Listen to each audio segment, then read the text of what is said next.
When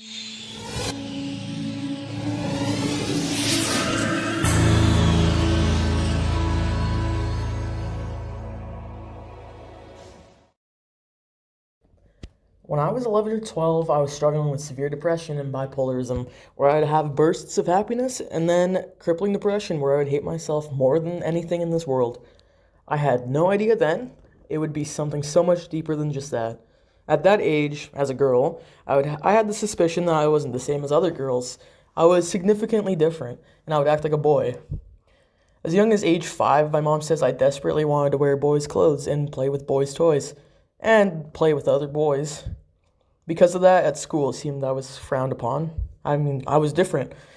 I was the only native kid other than my brother, and I was acting like a boy. In grade 5, I researched a bit about my behavior. I wasn't looking at boys, I was looking at girls. So I assumed that maybe I was, lesbian or bisexual.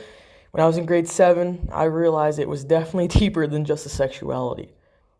I came out to my close friends as transgender, as I was too scared to tell anyone else. That's when I chose my name Austin and went by as he, him pronouns.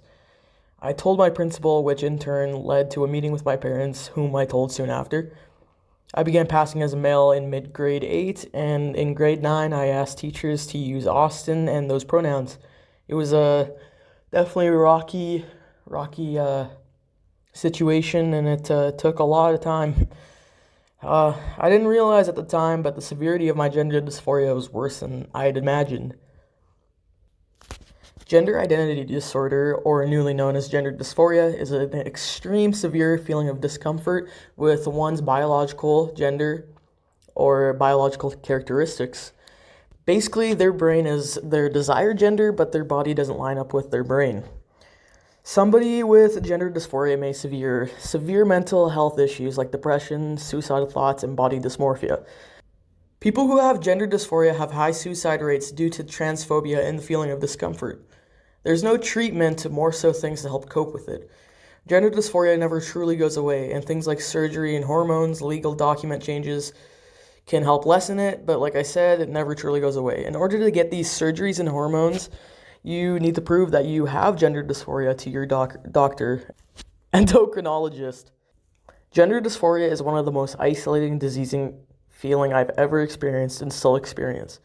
Every day is a struggle trying to feel at ease with my body and brain.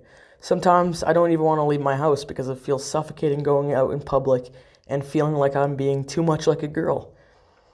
Maybe my chest doesn't feel or look flat enough. Maybe my hips are too round. Maybe the way I stand is too girly. Maybe how I talk isn't manly enough. Worrying about things like these every second can be the most exhausting thing one can experience. It's a non-stop worry and a non-stop reminder that I am a biological female. And it sucks. And I would never, ever wish it on my worst enemy. Gender dysphoria isn't a well-known thing, as people don't realize it's something every transgender person has. People think transgenderism is a choice, but it's not. Gender dysphoria is something that forces you to make choices in your life, like surgery, in order to feel somewhat happy with yourself. And even then, it's not enough. That's why transphobia hurts so much. It's because they will never begin to understand how it feels on a day-to-day basis. But as a society, we can be more supportive of one another and educate one another. And maybe it wouldn't feel so lonely.